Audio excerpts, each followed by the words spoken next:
намайг Мөнх хотын Номын Эрдэнэ гэдэг 2020 онд Дорнод их сургуулийн багш бага ангийн боловсрол хөтөлбөрийг суралцж төгсөөд 2020 оноос Дорнод аймаг Матан сумын Цэндийн Дамнин сүрэнгийн нэрэмжит ерөнхий боловсрол сургуультай 5 дахь жилээ ажиллаж байна.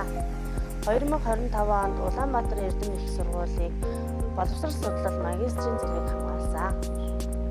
Мөнх хотын Номын Эрдэнэ багш нь сурагчдын хичээл сургалтын үйл ажиллагаанд анхаарал хандуулахаас гадна зөв дадлаг хэвшилтэй, зөв хүмүүжилтэй, зөв хүн болгохын төлөө ажилладаг.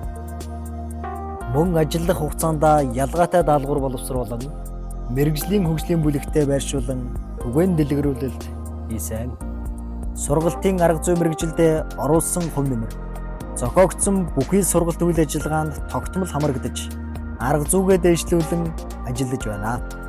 Дорнод аймагт эгма чадварыг арга зүйн шинэлэг санааг заах аргын нэгдлээрээ хамтран түгээн дэлгэрүүлэлт хийсэн. Ангийн сурагчдыг бүтээлчээр унших чадварыг нэмэгдүүлэн номын тэмдэглэлийг бүтээлчээр хөтлүүлж хэвшсэн. Зайн сургалтын үйл ажиллагаа Google Meet, Zoom програмуудыг ашиглан хичээл сургалтын үйл ажиллагаагаа зохион явуулахаас гадна Sudoku, Mathematic Games, Pinterest, Wordwheel гэх аппликейшн ашиглан сургалтын үйл ажиллагаагаа тасралтгүй явуулсан.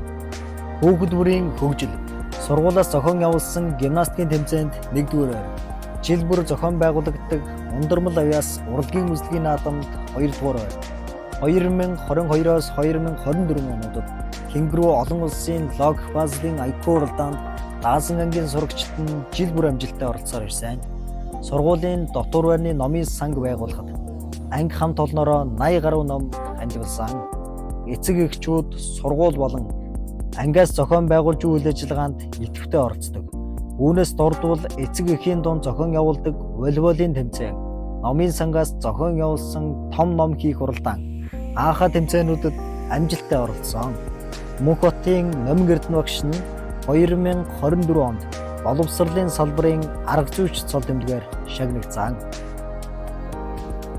Цаашид хүүхэд нэг бүрийг тэг шамруулан сургах арга барилаа нэмэгдүүлж, үндэсний бичгээр унших, бичих мэдлэг чадвараа дэвшлүүлж, мэрэгжил боловсролтой ашиглан 100 Монгол хүүхдийг хүмүүжүүлэх болно.